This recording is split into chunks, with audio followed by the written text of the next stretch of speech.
সকাল সকাল আমরা পৌঁছে গিয়েছি মগরাহাট পশ্চিমের একাধিক বুথে বা ভোট কেন্দ্রে, যেখানে মূলত কমিশনের নির্দেশে পুনর্নির্বাচন চলছে, রিপোল চলছে। এই মুহূর্তে আমরা দাঁড়িয়ে রয়েছি মগরাহাট পশ্চিমের 142, মগরাহাট পশ্চিমের 126 এবং 127 নম্বর বুথের সামনে, যে বুথে মূলত একাধিক অভিযোগ উঠেছিল নির্বাচনের দিন, অর্থাৎ 29শে এপ্রিল। কি অভিযোগ উঠেছিল?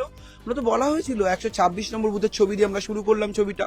আমি বলবো 127 নম্বর বুথের ছবিটা দেখাতে সুমনকে, যদি যতদূর সম্ভব হয়, যে ছবিটা মূলত স্পষ্ট করে যে এই বুথেই নাকি ইভিএম এর উপরে টেপ মারার অভিযোগ উঠেছিল, এবং সেই টেপ মারার অভিযোগ ওঠার পর কার্যত কমিশন সেখানে তৎপর হয়, স্ক্রুটিনি করা হয়, এবং তারপর একাধিক অভিযোগ পৌঁছয়। যে অভিযোগ পৌঁছানোর পর দেখা হয় যে কমিশন যে অভিযোগ পায় এবং সেই অভিযোগের উপর বেস করে মূলত এই টেপ মারার অভিযোগকে কার্যকরী করার জন্য, যাতে কোনোভাবে ভোট নিয়ে কোনো অভিযোগ না ওঠে, পশ্চিম বিধানসভা কেন্দ্রের এই নাজরা অঞ্চলের মানুষজন তারা কিন্তু এসে ভোটের লাইনে দাঁড়িয়েছেন দ্বিতীয়বারের জন্য। তারা আবারও ভোট দেবেন, তার কারণ এখানে ভোট নিয়ে 29 তারিখ সমস্যা তৈরি হয়েছিল। আমাদের আগে शांतिप्रिय ভোট হয়েছে আর আমাদের এখানে आजीवन शांतिप्रिय भावे ভোट হয়। क्यों पड़ी है चक्कर में? कोई नहीं ममता बनर्जी के टक्कर में, यहाँ ममता बनर्जी जीतेगा तो वोट सब टीएमसी को देगा, फिर दोबारा देना पड़ रहा है। यही हम लोग क्या एक बार नहीं दोबारा दे रहे हैं। হ্যাঁ বাংলায় বলছি, আমরা দুবার ভোট দিচ্ছি, এটাই ভালো লাগছে যে দিদিকে একবার দিয়েছিলাম আর একবার দিচ্ছি। একেবারে যে ছবিটা তারা বলছেন, তারা ভোটের কথা বলছেন তাদের বুথে কোনো অশান্তি হয় না বা অভিযোগ ওঠে না, কিন্তু কোথাও কি 126 নম্বর বুথে অভিযোগ না থাকলেও কমিশন সূত্রে যে খবর, তাহলে 127 নম্বর যে বুথ, পাশাপাশি দুটি ঘরে ভোট হচ্ছে, সে 127 নম্বর বুথের কিন্তু ইভিএম এ টেপ মারার বিষয়টি উঠে এসেছিল।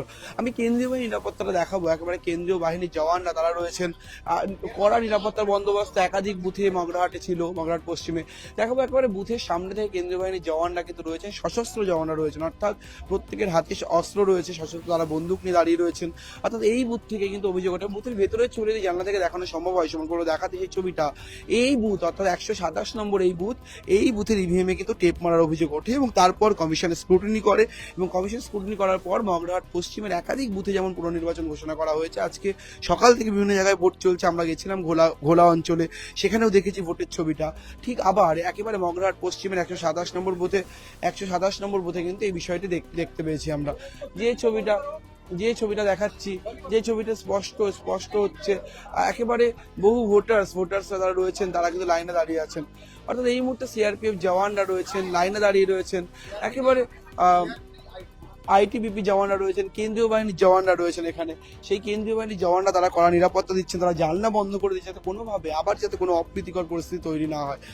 আমি ছবিটা দেখাচ্ছি, লাইনের ছবিটা দেখাচ্ছি, আইটিবিপি জওয়ান তারা রয়েছেন, অর্থাৎ কেন্দ্রীয় বাহিনী মোতায়েন করা রয়েছে, কিন্তু সেইভাবে নিরাপত্তার বন্দোবস্ত কিন্তু এখনো পর্যন্ত এই বুথে অন্তত বিরাট নিরাপত্তার বন্দোবস্ত কিন্তু চোখে পড়ছে না।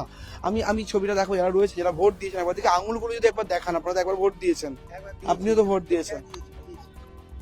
আঙুলের ছবি দেখলে বুঝতে পারছি প্রত্যেকের আঙুলে কালি লাগানো রয়েছে, অর্থাৎ প্রত্যেকে ভোট দিয়েছেন। আর দেখাচ্ছি সেই ভোট দিয়েছেন, আবার তারা ভোট দিচ্ছেন।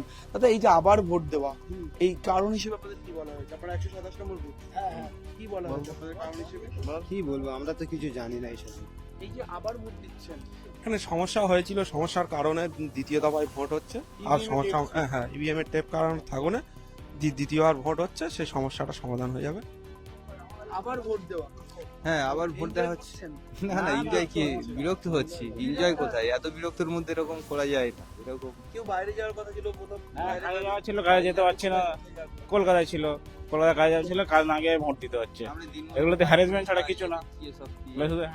তো কাজের চপর হয়ে গেছে, দিন মজুরি খেটে খায়, আর এইসব বারবার ভোট হচ্ছে। ভোট দিয়েছিলাম, তবে আমি যখন ভোট দিয়েছিলাম তখন সব ঠিক ছিল, কোনো প্রবলেম ছিল না। পরে শুনছি এরকম হয়েছে কি সঠিক জানি না অ্যাকচুয়ালি।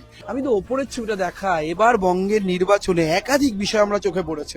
তার মধ্যে এটা অত্যাধুনিক একটি বিষয় যে একেবারে অস্ত্র অর্থাৎ বন্দুক জান্নাতে ঠেকিয়ে যারা কেন্দ্রীয় বাহিনীর জওয়ান রয়েছে, তারা বলছেন আইটিবিপি জওয়ান, তারা বলছেন তারা দাঁড়িয়ে রয়েছেন। কার্যত অন্য রকম নিরাপত্তা, মনে হচ্ছে যেন কোথাও গিয়ে বঙ্গের ভোটকে কেন্দ্র করে কেন্দ্রীয় বাহিনী যে সদা তৎপর থাকে বা সজাগ থাকে, সেই সজাগ দৃষ্টি, একবারে অভিনব ছবি। যে ভোট কেন্দ্র রয়েছে, নিচে দুটি ঘরে ভোট হচ্ছে 126 এবং 27 নম্বর বুথে, ঠিক তার ওপরের ঘর থেকে কিন্তু একেবারে অস্ত্র নিয়ে আইটিবিপি জওয়ান দাঁড়িয়ে রয়েছেন। অর্থাৎ অস্ত্র নিয়ে তারা দাঁড়িয়ে রয়েছেন, তারা কার্যত কার্যত তারা একেবারে ওখান থেকে নিরাপত্তার দিকে নজর রাখছে, কিন্তু নিচে থেকে কোনো রকম কোনো অপ্রীতিকর পরিস্থিতি তৈরি না হয়। অভিনব ছবি সুমন দেখাচ্ছে। আমি এই মুহূর্তে বঙ্গের এত জায়গাতে ভোট আমরা কভার করেছি, ঘুরেছি, এই ছবি কিন্তু এই প্রথম দেখছি। আইটিবিপি জওয়ান তিনি এখানে বন্দুক উঁচিয়ে জানলা থেকে বন্দুক বের করে দিয়ে একটি ভোট কেন্দ্র, নাজরা এলাকার ভোট কেন্দ্র, বাঙালির ভোট কেন্দ্র মগরাহাট পশ্চিম, ঠিক সেখানে যে মাফ করবেন যে পুনর্নির্বাচন হচ্ছে, সেই পুনর্নির্বাচনে এরকম কড়া নিরাপত্তার বন্দোবস্ত করা রয়েছে। শুধু তাই না, আমি যদি ঠিক উল্টো দিকের ছবিটা দেখায়, যারা আইটিবিপি জওয়ানরা রয়েছেন তারা দাবি করছেন আইটিবিপি জওয়ান, তারা যে কেন্দ্রীয় বাহিনীর জওয়ানরা রয়েছেন তারা কিন্তু সদা তৎপর, তারা একেবারে সজাগ দৃষ্টিতে প্রত্যেকের কাছে সমস্ত কিছু চেক করছেন, এবং সেই ছবিটা দেখাচ্ছি আমি, লাইন মেনটেন করছেন, এবং সব মিলে লাইনে যে ছবিটা সম্পূর্ণ যদি পুরো একবার এই চিত্রটা দেখায়, একেবারে ভোট কেন্দ্রে যে চিত্রটা দেখায় 126 এবং 27 নম্বর বুথের, 27 নম্বর বুথে যে ইভিএম এ টেপ মারার বিষয়টি ছিল, এবং যে 26 নম্বর বুথটা যদি দেখায়, সেখানে কিন্তু কার্যত একেবারে স্পষ্ট লক্ষ্য করা যাচ্ছে যেমন নিরাপত্তা রয়েছে তেমন মানুষের ভিড়ও চোখে পড়ার মতো। তার কারণ এসআইআর এর পর আমরা দেখেছি 92% বেশি দ্বিতীয় দফায় গড়ে ভোট পড়েছে বঙ্গে। ঠিক তারপরে প্রত্যেকটি বুথে যেখানে যেখানে পুনর্নির্বাচন হচ্ছে, প্রত্যেকটি জায়গায় কিন্তু সকাল থেকে বহু মানুষের ভিড় লক্ষ্য করছি আমরা। যে ছবিটা দেখাচ্ছিলাম, বহু মানুষ তারা রয়েছেন, মহিলারা লাইনে দাঁড়িয়ে রয়েছেন। কথা বলার চেষ্টা করবো মহিলাদের সাথে যারা রয়েছেন, মহিলাদের সাথে কথা বলার চেষ্টা করবো যারা রয়েছেন এখানে। দিদি, সকাল থেকে দাঁড়িয়ে আছেন, কতক্ষণ লাইনে দাঁড়িয়ে আছেন? প্রায় অনেকক্ষণ দাঁড়িয়ে আছি। কটা থেকে, একটু এদিকে ফিরে, কটা থেকে দাঁড়িয়ে আছেন? 6টা থেকে দাঁড়িয়ে রয়েছি, 6টা থেকে। আঙুল দেখান, ভোট দিয়েছেন তো আগের দিনে? হ্যাঁ, ভোট দিতে ভালো লাগছে? হ্যাঁ, দ্বিতীয়বার ভালো লাগে, বিরক্ত লাগছে। এবার শান্তিভাবে আগেবার হচ্ছে, ফের এই শান্তিভাবে হচ্ছে, ফের পুরো শান্তিভাবে হলো। আপনি 127 নম্বর বুথের ভোটার, আপনাদের ইভিএম নাকি টেপ মেরে দেওয়া ছিল? না, আমরা কই দেখিনি, কিছু দেখিনি। শান্তিভাবে ভোট হলে যে আবার দ্বিতীয়বার হবে কেন? তাই তো, শান্তিভাবে হোক, এটাই তো চাই। ভোট শান্তিভাবে হোক, শান্তি মতে হোক, এরকম। যে ছবিটা দেখাচ্ছি মহিলাদের ছবিটা, কেউ কেউ বাচ্চা নিয়ে চলে এসেছেন, তার কারণ সকালবেলা বাড়িতে অনেক কাজ থাকে, তারা সকাল সকাল এসেছেন ভোট দেওয়ার জন্য। ছবিটা দিদি আবার ভোট দিচ্ছেন, আগেরবার ভোট দিয়েছিলেন, এখন আঙুলের কালিও ঠিক করে মোছেনি, সেখানে তারা আবার ভোট। কতটা অসুবিধা হচ্ছে? ভোট এত সেখানে ঠিকই আছে, ঠিক আছে। আপনাদের কেমন অশান্তি হয়েছিল? না না, কিছু হয় তাহলে এমনি এমনি পুনর্নির্বাচন হচ্ছে? নিশ্চয়ই কিছু গন্ডগোল হয়েছে, যার জন্য আমাদেরকে বলা হয়েছে ভোট দিতে। আবার ভোট দিচ্ছেন? কখন থেকে দাঁড়িয়েছেন লাইনে? সকাল 6টা থেকে। কেউ সকাল 6টা থেকে দাঁড়িয়ে আছেন, কেউ আবার 7টায় এসছেন।